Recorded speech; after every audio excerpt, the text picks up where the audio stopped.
चलं पङ्गुलङ्घयते गिरि यत्कृपातमहं वन्दे परमानन्द माधवं हरि परमानन्द माधवं हरि परमानन्द माधवं हरि। दिव्य जननी सीमा परम प्रभु श्री अरविंदଙ୍କ कमल चरणରେ ମୋର ଶତକୋଟି ପ୍ରଣାମ ଜଣାଉଛି। ଏଠାରେ ଉପସ୍ଥିତ ଥିବା ଜ୍ଞାନ ଦୀପ ପ୍ରଜ୍ୱଳନକାରୀ ମୋର ପୂଜ୍ୟ ଆପା ଭାଇମାନଙ୍କୁ ପ୍ରଣାମ।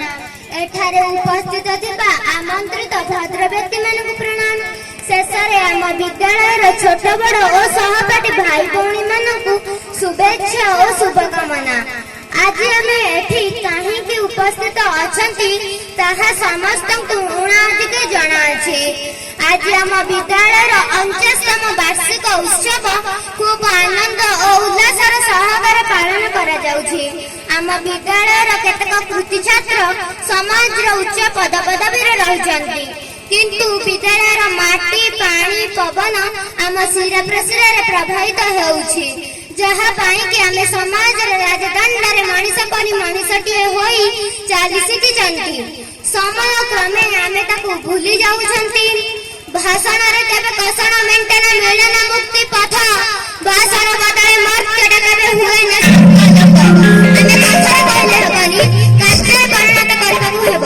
ଯେଉଁ କଥା କି ଆମ ଅପଭାଇମାନେ ଆମକୁ ଶିଖାଇଛନ୍ତି, ଜୀବନରେ 3ଟି କ ମାନିବା ଓ 5ଟି ମକୁ ଭଲ ପାଇଲେ ଆମେ ନିଶ୍ଚିନ୍ତ ଭଲ ମଣିଷଟିଏ ହୋଇପାରିବା। 3ଟି କ କଥା କାର୍ଯ୍ୟ କର୍ତ୍ତବ୍ୟ।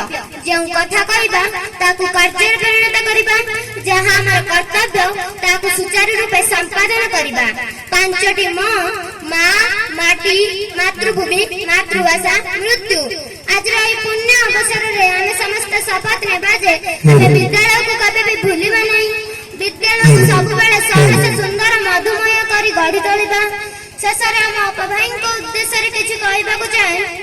ନମ ନମ ଗୁରୁଦେବ କରେ ନିବେଦନ, ଅଧମର ପ୍ରଣାମକୁ କରନ୍ତୁ ଗ୍ରହଣ। ତୁମ୍ଭେ ବ୍ରହ୍ମା ବିଷ୍ଣୁ ଆଉ ଅଟ ମହେଶ୍ୱର, ମୁଛାର ବନ୍ଦିବି କିମ୍ବା ମହିମା ତୁମ୍ଭର। ତୁମ୍ଭ ଦାନ ବୁଦ୍ଧି ବିଦ୍ୟା ଜ୍ଞାନର ବଳରେ ଜୀବନ ଯେ ଧନ୍ୟ ହୁଏ ସଂସାର ମଧ୍ୟରେ। ତୁମ୍ଭେ ଗୁରୁ ଜନଦାତା ବିଦ୍ୟାର ଭଣ୍ଡାର, ତୁମ୍ଭ ପଦେ କରୁଅଛି କୋଟି ନମସ୍କାର। ତୁମ୍ଭ ପଦେ କରୁଅଛି କୋଟି ନମସ୍କାର। ତୁମ୍ଭ ପଦେ କରୁଅଛି କୋଟି ନମସ୍କାର।